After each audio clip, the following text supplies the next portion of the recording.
Abra a tua Bíblia no livro de Isaías, capítulo 11. Isaías 11. Vamos ler do versículo 1 ao 10. Do 1 ao 10. De Isaías 11. Semana passada, o título da mensagem foi a promessa do Emanuel. Hoje é a promessa de um rei. Isaías 11, do versículo 1 ao 10, diz assim: do tronco de Jessé sairá um rebento, e das suas raízes um renovo. Repousará sobre ele o Espírito do Senhor, o Espírito de sabedoria e de entendimento, o Espírito de conselho e de fortaleza, o Espírito de conhecimento e de temor do Senhor. Deleitar-se-á no temor do Senhor, não julgará segundo a vista dos seus olhos, nem repreenderá segundo o ouvido dos seus ouvidos, mas julgará com a justiça os pobres e decidirá com equidade a favor dos mansos da terra.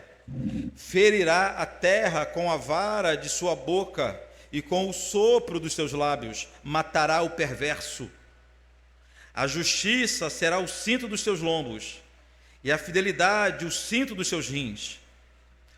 O lobo habitará com o cordeiro, e o leopardo se deitará junto ao cabrito. O bezerro e o leão novo e o animal cevado andarão juntos, e um pequenino os guiará. A vaca e a ursa pastarão juntas, e as suas crias juntas se deitarão. O leão comerá palha como o boi.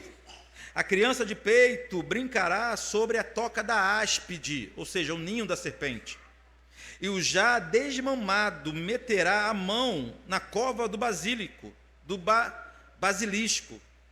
Não se fará mal nenhum, dano algum em todo o meu santo monte, porque a terra se encherá do conhecimento do Senhor, como as águas cobrem o mar. Naquele dia recorrerão as nações à raiz de Jessé, que está posta por estandarte dos povos. A glória lhe será a morada. Vamos falar com Deus. Pai querido, muito obrigado, porque mais uma vez aqui tivemos a chance de ler uma porção das Sagradas Escrituras. A simples leitura da Tua Palavra, ó Deus, é suficiente para que nós sejamos edificados aqui nessa manhã. Mas nós dependemos agora ainda da atuação do Espírito Santo, nos dando a iluminação necessária para compreendermos tudo isso que acabamos de ler. Que o Espírito Santo nos habilite a compreensão. Só o Espírito Santo pode fazer essa obra nesse momento, e dele somos completamente dependentes. Em nome do Senhor Jesus. Amém.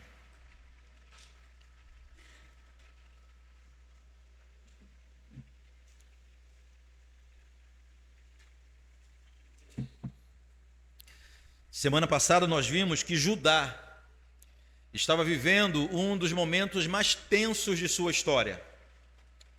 Duas nações vizinhas já tinham se levantado contra Judá, já tinham atacado Jerusalém, não prevaleceu no primeiro ataque, mas voltariam a atacar. Pressionavam o rei de Judá, Acais, a fazer uma aliança com eles contra o gigante chamado Assíria. Nós vimos que na demora de Acais decidir, então Israel e Síria atacaram Jerusalém, não foram vitoriosos no primeiro ataque, mas Acais ficou tão temeroso que o texto diz que tanto o rei quanto todo o povo ficaram com os corações agitados como árvores no bosque quando venta. Ou seja, eles tremiam de medo pelo que estava para acontecer. Vimos que no momento do seu medo, no lugar do rei de Judá, o povo da aliança, buscar a face de Deus, buscar o Senhor em oração, ele foi primeiramente verificar se ele tinha recursos próprios para o período de dificuldade que ele passaria. Acais desprezou o auxílio oferecido por Deus. Deus levantou o profeta Isaías, mandou que ele fosse até o rei, e ofereceu auxílio. Isaías falou o seguinte, Deus, através de Isaías, falou o seguinte: eu sei quem eles são, eu sei o que eles querem, eles não são nada. Ainda assim, Acais fez a opção de se alinhar à Assíria do que se alinhar ao Senhor. Isso despertou o zelo de Deus. A atitude de Acais acendeu o zelo do Senhor, e o Senhor prometeu que, ainda que Acais não quisesse, ele iria intervir na história. Em outras palavras, Deus falou o seguinte: eu não preciso do rei, eu não preciso de sua autorização para intervir na história do povo, o povo é de Deus. E como prova, a gente viu isso semana passada, no capítulo 7, e como prova que Deus iria intervir na história, uma virgem iria conceber, dar à luz um menino que se chamaria Emanuel.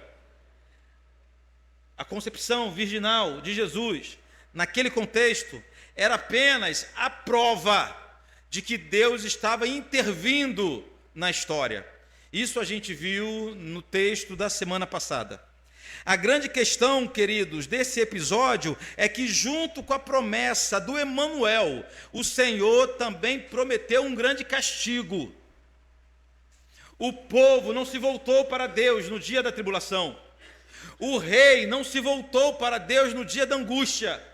Quando eles sentiram tristeza profunda, medo profundo, quando o pavor alcançou suas vidas, eles foram verificar se tinha recurso, se tinha água estocada suficiente, se o açude ainda estava fornecendo água, se o aqueduto ainda estava funcionando perfeitamente. Mas eles não se voltaram para Deus. Então Deus prometeu que iria castigá-lo de forma severa, mas junto com o castigo, Deus enviaria também o Emanuel. É juízo e graça ao mesmo tempo.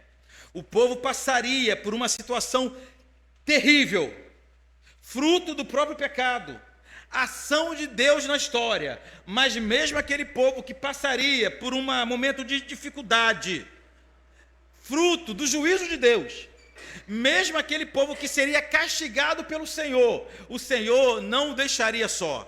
Era como se Deus estivesse dizendo o seguinte: eu vou castigar vocês pelo que vocês fizeram, mas eu estarei junto com vocês nesse momento de dificuldade. É isso que significa Emanuel. O Senhor já sabia que essa seria a atitude de Acais e de todo o povo. Desde quando o Senhor chamou Isaías, lá no capítulo 6, o chamamento de Isaías, o ato do chamamento de Isaías, já ficou claro que o final da história seria de castigo. Lá no capítulo 6, naquela visão que Isaías viu um alto e sublime trono, e o Senhor falou: quem há de ir por nós? Isaías disse: eis-me aqui. A proposta de Deus para Isaías era uma proposta que possivelmente nenhum de nós aceitaria. O Senhor falou para Isaías assim: ó, você vai falar para esse povo e eles não vão te ouvir. Esse é o plano. Esse é o chamado. Você vai falar, e eles não. Deus já sabia que o povo não ouviria, e alertou o profeta que o povo não ouviria. Aí o profeta falou: Senhor, mas eu vou pregar até quando para esse povo que não ouve? Se o Senhor já sabe que esse povo não ouve, até quando eu vou pregar? Aí o capítulo 6, o versículo 11 de Isaías, nesse diálogo de Isaías com Deus, em seu chamado, diz assim: então disse eu, Isaías, até quando, Senhor? Ele respondeu: até que sejam desoladas as cidades e fiquem sem habitantes, as casas fiquem sem moradores e a terra seja de todo assolada. Esse é o plano. Você vai pregar até o meu castigo ser completo na vida desse povo. Versículo 12, ainda lá do capítulo 6, o Senhor permanece dizendo: e o Senhor afaste dela, da cidade, os homens, e no meio da terra seja grande o desamparo. Mas, se ainda ficar a 10ª parte dela, tornará a ser destruída, como terebinto, uma espécie de árvore, e como orvalho, e como carvalho, dos quais, depois de derribados, ainda fica um toco, assim a santa semente é o seu toco. Deus já tinha alertado a Isaías que o seu castigo para Judá seria esse: Judá seria devastado. Judá seria aniquilado. Judá, pelo povo de Deus, não ter dado ouvidos à palavra do Senhor, ficaria como terra devastada. A imagem, e é importante você guardar essa metáfora, essa figura. A imagem usada por Deus para ilustrar a destruição do povo era de uma floresta em que todas as árvores foram cortadas, ao ponto de ficar somente tocos de árvore. Compreende isso? Você tem essa imagem? Consegue visualizar? Um local onde era uma floresta linda. Você olha agora, só tem toco de árvore cortado, passaram a serra elétrica. Só tem os tocos de árvores agora no chão. Essa é a imagem utilizada por Deus. Troncos cortados como sinal de destruição. Palavras proféticas para Judá. Para seu povo. Para seu povo. O detalhe é que toda essa destruição seria realizada pela Assíria, a grande potência que se levantava. Israel, Judá, melhor dizendo, quando se viu em apuros, ele foi fazer aliança, o povo foi fazer aliança com a Síria. E é justamente a Síria que seria usada por Deus para castigar o seu povo. Mas depois, Deus castigaria a Síria também. Olha como é que é o Deus que move a história. Controla todos os detalhes. Eu vou usar um povo pagão para castigar vocês. Mas como eles vão se empolgar no castigo, a ideia foi essa. A Síria se empolgou. A Síria demonstrou tudo que ela tinha de mais terrível contra o povo de Judá. A Síria começou a achar que estava destruindo Judá porque ela era poderosa. O rei da Síria começou a se achar mais poderoso do que Deus. Aí Deus falou o seguinte, eu vou usar a Síria como instrumento de castigo para o meu povo, mas depois eu vou ter uma visita com eles também. A minha fúria, a minha ira, o juízo vai visitar a Síria também. No capítulo 10, aqui mesmo de Isaías, no versículo 5, diz assim: ai da Síria, cetro da minha ira. Compreende essa linguagem? Ou seja, foi eu quem usei a Síria na minha ira. Foi um instrumento em minhas mãos. Mas ai da Síria, cetro da minha ira, a vara em sua mão é o instrumento do meu furor. A Síria foi usada por Deus para disciplinar Judá. Mas agora tem uma palavra profética de destruição da Síria. No capítulo 10, lá no finalzinho, no versículo 30 e 34, preste atenção como ficaria a Síria depois do castigo de Deus. Mas eis que o Senhor dos exércitos, cortará os ramos com violência. As árvores de alto porte serão derribadas, e as altivas serão abatidas. Cortará com o ferro as brenhas das árvores, e o Líbano cairá pela mão de um poderoso. Ou seja, eu vou usar vocês, mas depois eu vou castigá-los igualmente. Eu vou castigar o meu povo. Os irmãos perceberam que a figura de linguagem utilizada por Deus para falar da destruição da Síria é a mesma figura utilizada por Deus para falar da destruição de Judá. A figura é a mesma. Nos dois casos, as duas nações ficariam como árvores cortadas, como uma floresta devastada, como um oceano de troncos mortos, árvores mortas, árvores sem vida. Apenas lembranças do que já foi uma bela cidade, um povo poderoso. Troncos de árvores.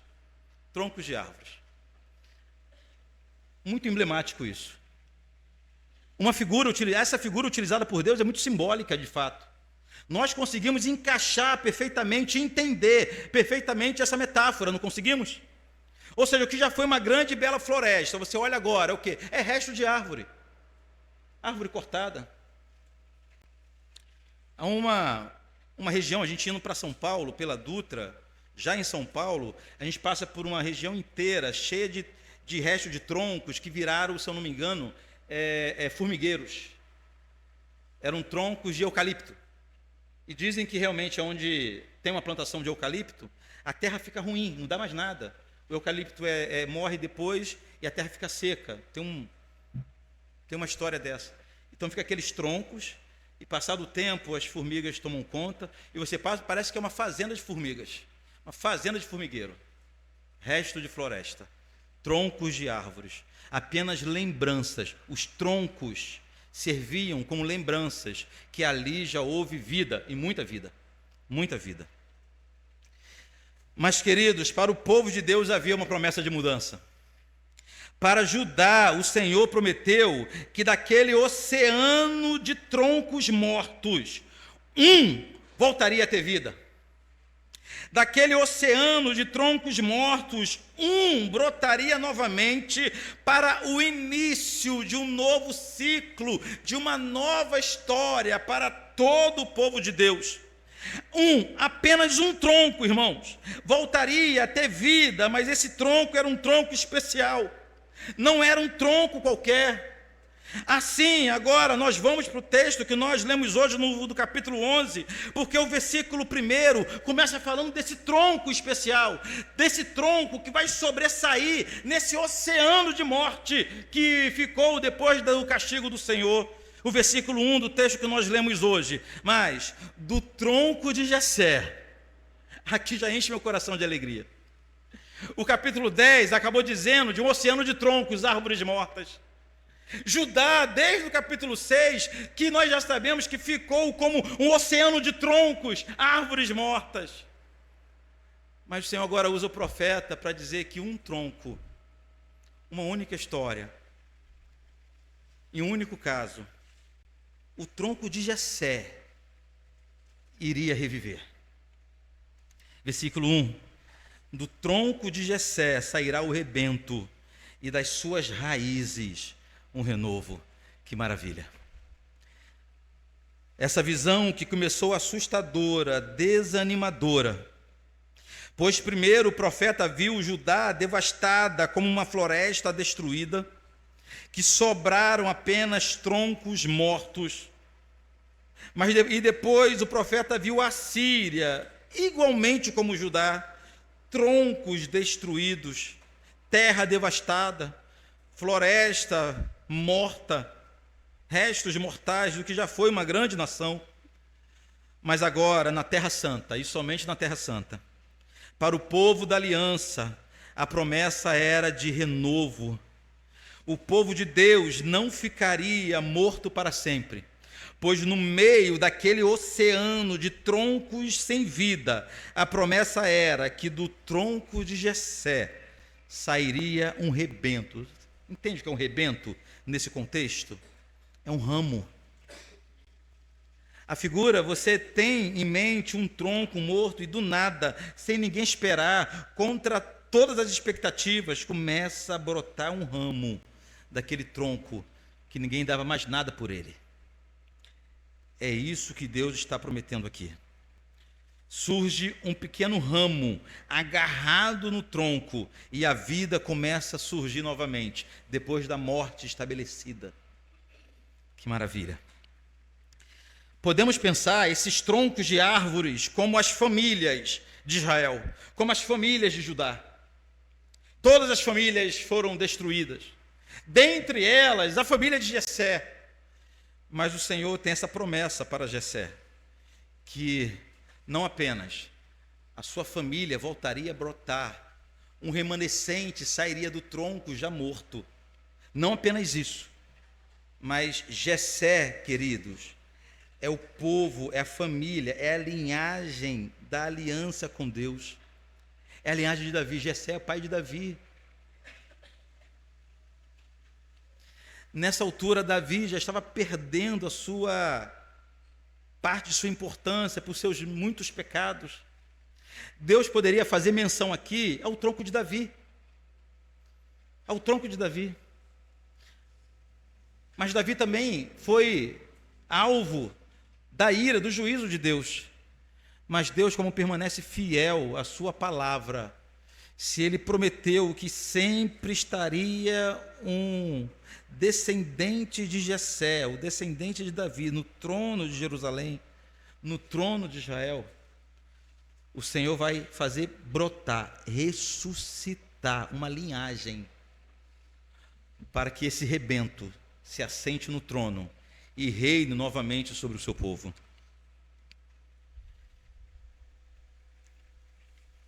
Então a promessa que nós temos aqui no capítulo 11 é que um descendente de Jessé voltaria para o trono de Israel. Olha que alegria. Essa promessa é importante por quê?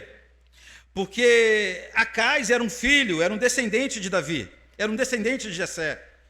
Mas a terra vai passar por muitas mudanças, o reino vai passar por muitas lutas, eles serão levados para o cativo, eles serão levados para cativeiro, muitas coisas vão mudar. Era muito provável que a dinastia, que o reinado saísse da casa de Davi, mas o Senhor prometeu que no trono de Israel sempre terá um filho de Davi, uma raiz de Jessé.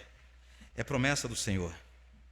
Mas segundo o Senhor, ou segundo essas profecias aqui de Isaías, o rei que viria desse renovo, desse ressurgimento, dessa ressurreição, o rei que sairia, que brotaria do tronco de Jessé, não seria um rei igual a todos os outros reis, seria um rei diferente. Olha o que diz aqui, a partir do versículo 2 do texto de hoje: repousará sobre ele o Espírito do Senhor, o Espírito de sabedoria e de entendimento, o Espírito de conselho e de fortaleza, o Espírito de conhecimento e de temor do Senhor. Deleitar-se-á no temor do Senhor, não julgará segundo as vistas dos seus olhos, nem repreenderá segundo o ouvido dos seus ouvidos, mas julgará com justiça os pobres e decidirá com equidade a favor dos mansos da terra.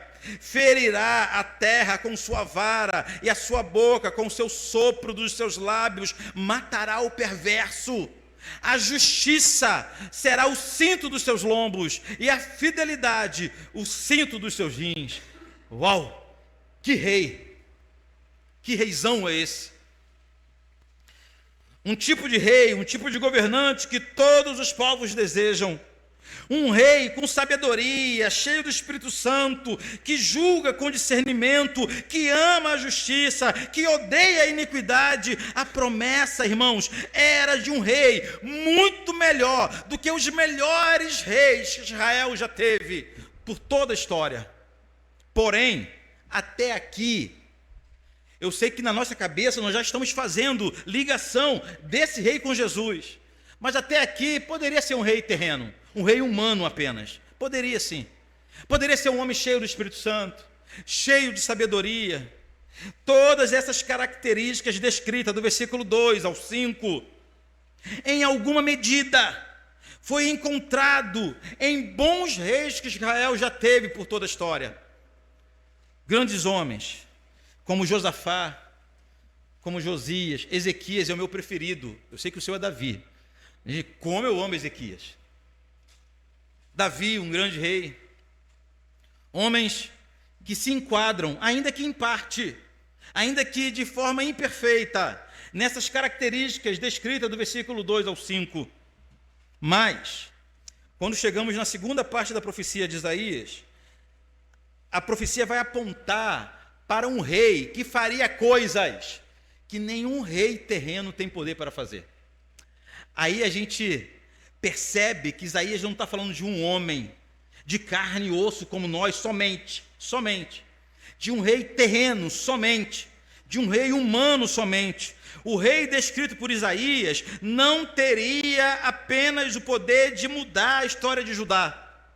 O rei descrito por Isaías não teria apenas o poder de transformar Judá em uma grande potência, de livrar Judá dos seus adversários. O rei prometido por Deus, através de Isaías, não teria apenas o poder de transformar o mundo em um lugar melhor. É isso que a gente deseja, não é? A gente não quer um camarada do outro planeta, não. A gente só quer um cara que transforma isso aqui em um lugar melhor. O nosso sonho não é de algo perfeito, a gente só quer um mundo melhor, não é verdade? É o slogan do Rock in Rio, não é isso? Por um mundo melhor. É do Rock in Rio, mas todos nós comungamos do mesmo desejo. De um mundo, ninguém quer um mundo pior.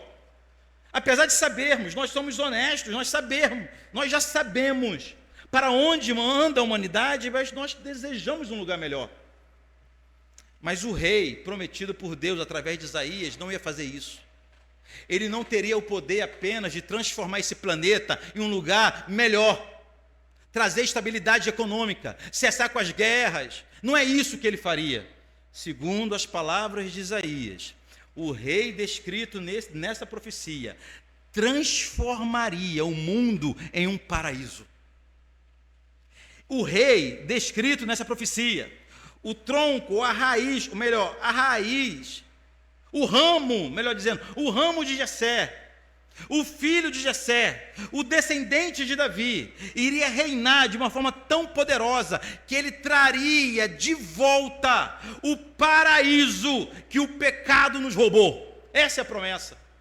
Ele transformaria essa existência de novo, da mesma forma que existia antes do pecado entrar em nossa história. A promessa é essa. Olhem bem a descrição maravilhosa de como será o reino dele, a partir do versículo 6 do texto de hoje. Olha o versículo 6.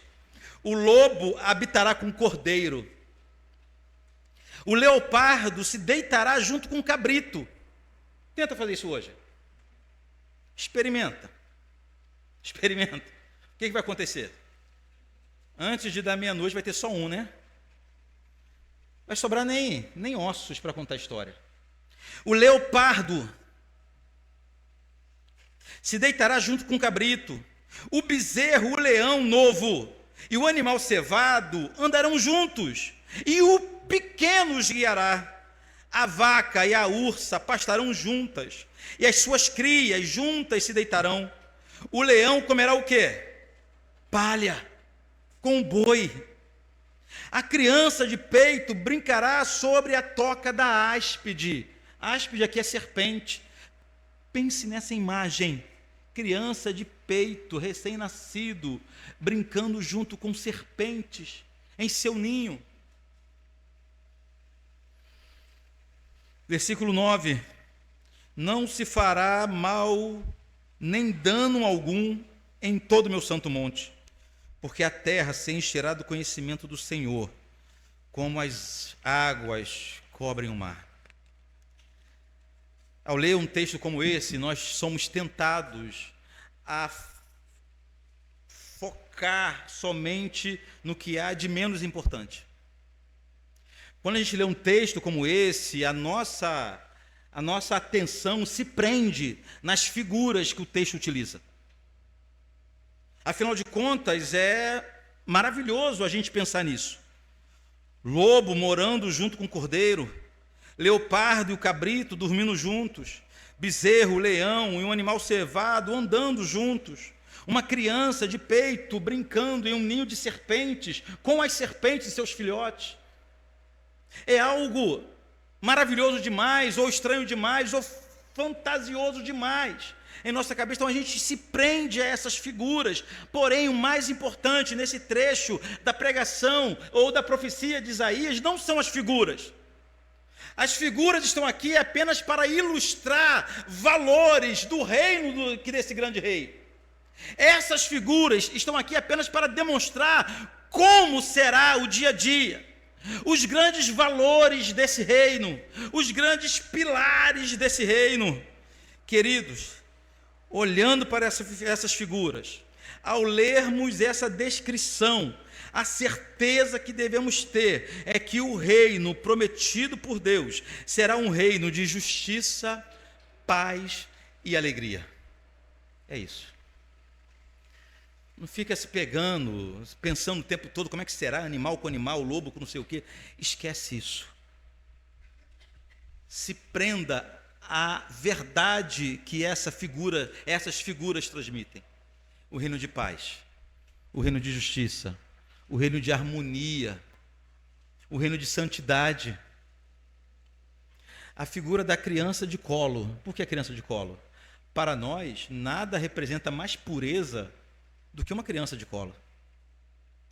Teologicamente, nós sabemos que já nascemos em pecado, mas a gente olha para uma criança recém-nascida como um sinal de pureza. Aí o texto diz que é como se recuperasse a santidade perdida no Éden, como se o pecado não tivesse mais ação, influência sobre a humanidade. Porque eu não sei se você sabe, quando o homem pecou, não foi apenas o seu relacionamento com Deus que foi afetado, não. A humanidade inteira foi afetada. A terra, a criação toda, o cosmos inteiro ficou em desordem a partir do pecado. Então, quando a gente vê leão comendo palha, a ursa e um boi juntos, caminhando juntos, se a gente se preocupar muito somente com essas ilustrações, com essas imagens, na nossa cabeça o reino de Deus vai ser a capa das revistas dos Testemunhas de Jeová, não é isso? Aí você pensa, rapaz, o Júnior falou isso hoje na IBD, pode ficar chato esse negócio, hein? Cansar de dar perinha para o leão, toma leão, perinha. Toma uma perinha aqui. Criança colocando perinha na boca do leopardo. Poxa, a vida toda isso aqui. O leopardo podia voltar a aprender a comer sozinho, né? Quando a gente se prende muito à figura, esquece a verdade que ela transmite, nós corremos esse risco. As figuras são emblemáticas, são importantes, são ilustrativas, mas o que essas figuras fazem são apenas nos revelar como será o reino desse rei maravilhoso. Um reino onde não terá atritos, nem entre animais. O reino onde nós iremos recuperar a harmonia, a alegria, a fidelidade perdida lá no Éden. Ou seja, um rei poderoso demais para se equiparar aos reis da terra. Um rei que traria de volta o paraíso que o pecado nos roubou. Só isso que esse rei fará. Ou seja, irmãos, esse não poderia ser um rei qualquer. Não poderia. Por tudo isso, esse rei descrito por Isaías, que sairia do tronco de Jessé, não poderia ser um rei apenas humano. Esse rei descrito por Isaías não poderia ser um rei apenas terreno. Mas esse rei descrito por Isaías só poderia ser um rei Deus, homem ao mesmo tempo. Somente um homem poderia reinar no trono, mas somente Deus poderia trazer de volta o paraíso. Por melhor que fosse o rei, não teria o poder de transformar aquele lugar em um paraíso. As ideologias do mundo falham nisso, promete o paraíso de volta. Grandes reis e poderosos falham nisso. Ou aqueles que seguem cegamente uma ideologia, falha nisso, em acreditar que alguma estrutura humana, alguma ramificação política, algum governante pode trazer o paraíso de volta, e não pode. Nem grandes homens que passaram pela história, como eu disse, Ezequiel, Davi, Josias, Ezequias, melhor dizendo, nenhum deles tiveram poder para trazer o paraíso de volta. Mas o rebento de Jessé, a raiz de Davi, descrita em Isaías capítulo 11, teria esse poder. Teria esse poder de não apenas transformar esse mundo em um lugar melhor, mas de mudar para sempre a humanidade.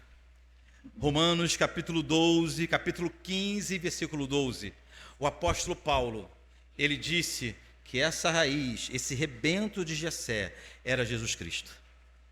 Olha o que diz Romanos 15, 12.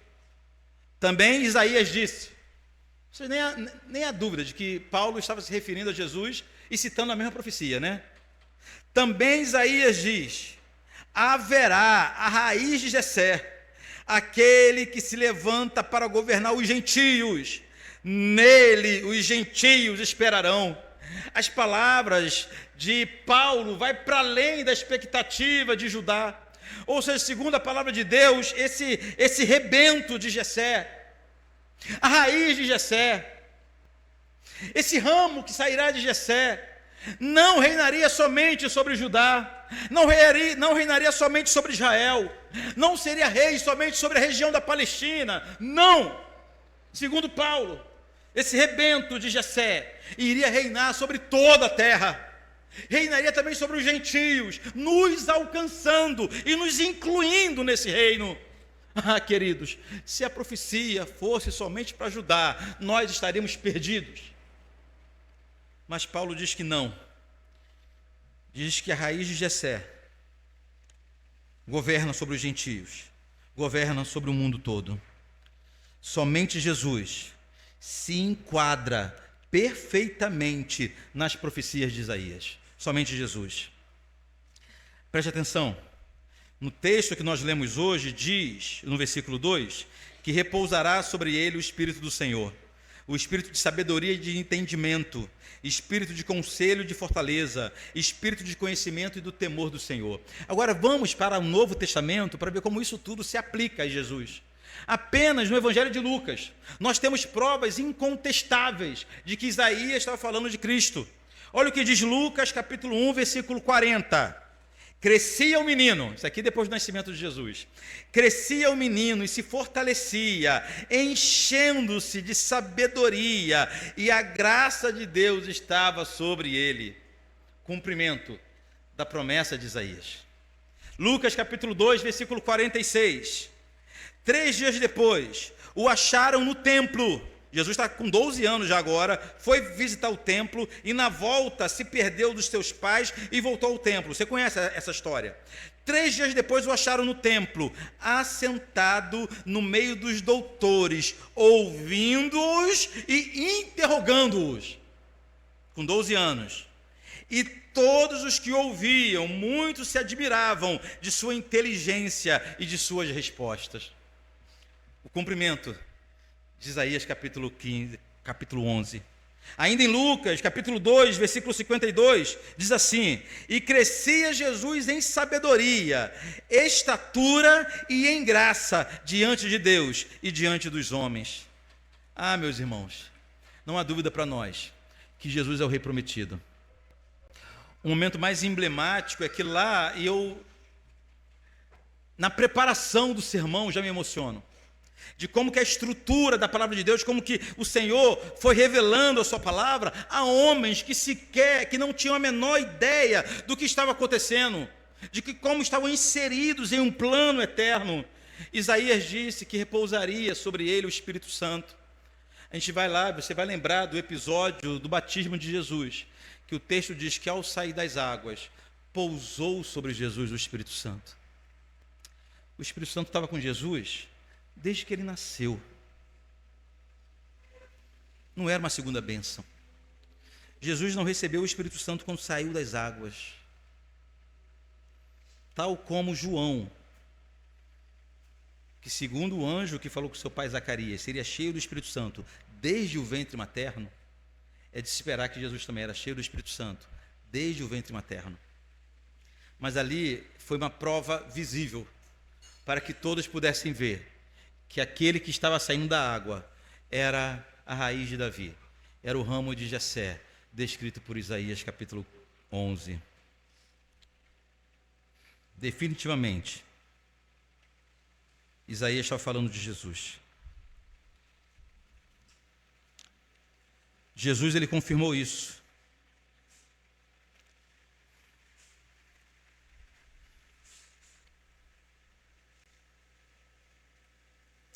O próprio Jesus se revelou como sendo aquele que veio trazer ao mundo o reino de Deus. Ainda em Lucas, capítulo 17, foi Jesus quem disse o seguinte: o reino de Deus já está entre vós. O mundo não sabia, mas o reino de Deus já está entre vós. Lá atrás, ainda no Evangelho de Lucas, temos a confirmação de que Jesus era o rei profetizado por Isaías. Lucas capítulo 1, versículo 31 diz assim: e eis que conceberás e darás à luz um filho, o anjo falando para Maria, a quem chamarás pelo nome Jesus. Este será grande e será chamado Filho do Altíssimo, e Deus o Senhor lhe dará o trono de Davi seu pai. Ele reinará para sempre sobre a casa de Jacó, e o seu reinado jamais terá fim. Jesus é o Rei prometido, que veio instaurar o paraíso perdido. Que maravilha! Um teólogo batista norte-americano, ele diz o seguinte: o reino não começou na coroação de um poderoso, mas no nascimento de um bebê. Um reino diferenciado. Um reino diferenciado. Por isso, queridos, o Natal é tão importante para nós. Foi naquela noite que ganhamos um rei. Foi naquela bendita noite de Belém que ganhamos um rei, mas não um rei igual a todos os reis, e sim um rei eterno, um rei que o seu reinado jamais terá fim. Aí você pode estar perguntando: pastor, entendi tudo até aqui, mas cadê o paraíso? Cadê os valores do reino? Cadê as características do reino? Aquela harmonia perfeita entre os animais, aquela santidade descrita lá atrás no capítulo 11 de Isaías. Cadê esse paraíso que nós não vivemos nele ainda? Eu digo para você: calma, calma.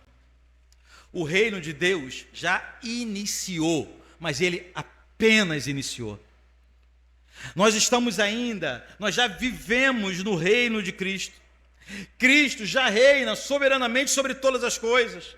Na verdade, ele é rei aqui entre nós desde que nasceu. Magos do Oriente distante foram até Jesus para o adorá-lo, reconhecê-lo como rei, ainda quando ele era um bebezinho. Os anjos cantaram reconhecendo-o como rei. Os pastores cantaram reconhecendo-o como rei. O anjo falou para Maria que ele era rei, e ele disse: o reino de Deus já está entre vós, o reino de Deus já foi inaugurado, nós já vivemos esse reino.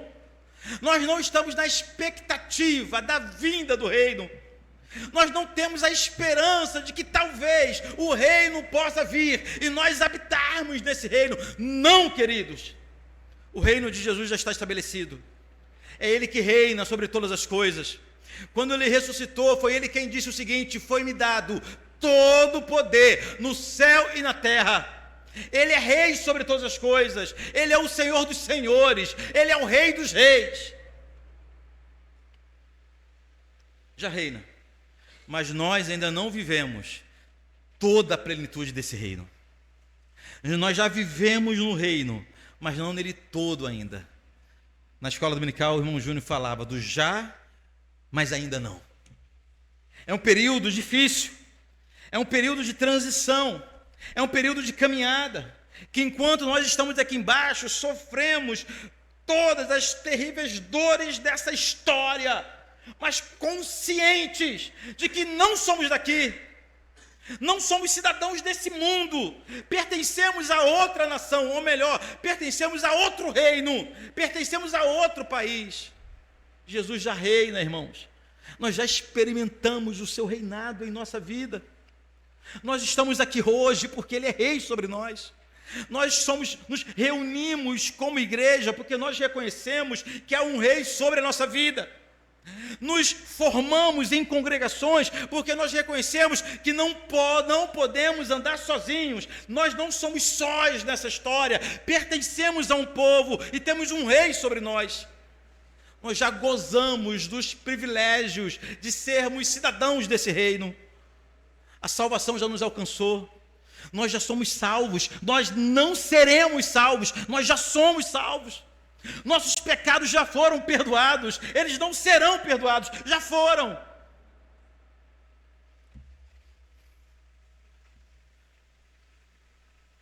O pecado que você nem cometeu, no reino de Cristo, já foi perdoado. Nós já vivemos e já gozamos das maravilhas desse reino. O que é o leopardo dormir com o cordeiro diante da realidade de termos nossos pecados perdoados? Diante da realidade de sermos justificados e recebemos sobre nós a justiça de Cristo. Por que somos justificados? Porque o reino de Deus já está entre nós. Por que já somos salvos? Porque o reino de Deus já está entre nós. É claro que um dia esse reino vai se completar. Aí nós vamos voltar ao estado pré-pecado. Aí nós vamos passar a viver naquela harmonia, naquela santidade, naquela perfeição que a humanidade vivia antes do pecado. Será maravilhoso demais. Será maravilhoso demais. Mas, queridos, não vivam na expectativa do reino. Vivam já como cidadãos do reino. E eu preciso terminar e quero terminar com 3 aplicações. A primeira: Natal é época de lembrarmos que Deus nos deu um rei. Por que rei e não presidente? Presidente é a gente que escolhe.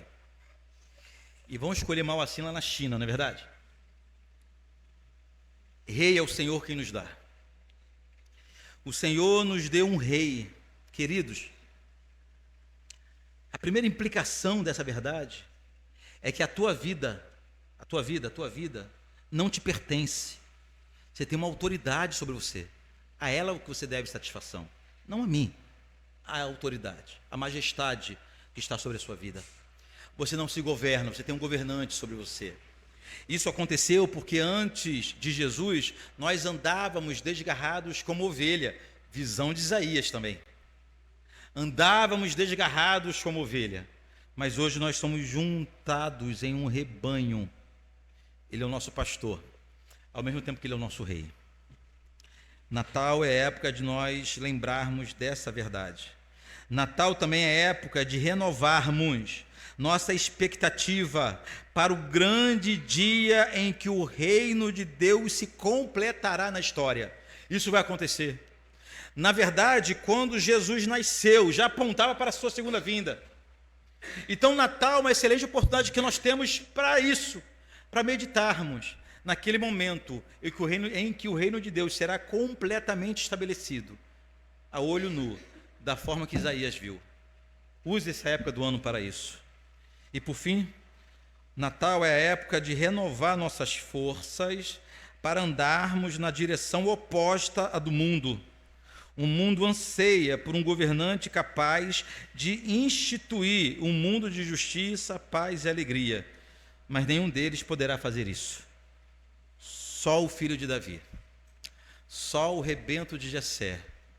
Olha que época maravilhosa para a gente desejar que a humanidade toda esteja debaixo do reino do rebento de Jessé, da raiz de Davi. Deve ser essas nossas orações nessa época do ano. Deus nos prometeu um rei através de Isaías capítulo 11 e Ele nos deu um rei. Que maravilha, não é verdade? Vamos falar com Deus? Sim, eu amo.